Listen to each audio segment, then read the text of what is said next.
সব সময় কথা বলতে ভালো লাগে না, চুপচাপ শুধু দেখতেও ইচ্ছে করে।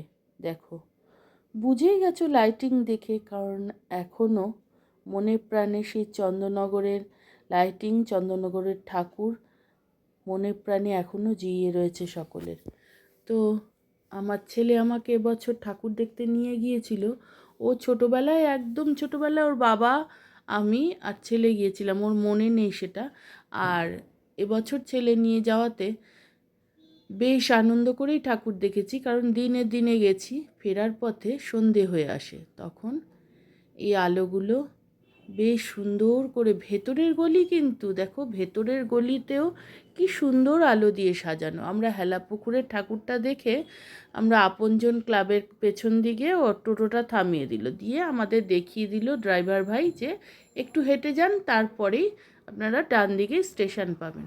তো এই গলিগুলোয় কি সুন্দর আলো দিয়ে সাজিয়েছে দেখো প্রত্যেকটা বাড়ি।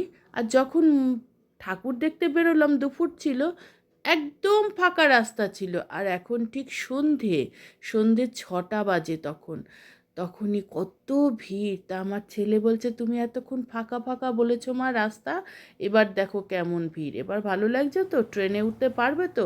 মনে আবার ভয় চলে এলো। কিন্তু যাই হোক, মাকে তো দর্শন করেছি, সেই আনন্দই আলাদা, তাই না? টাটা।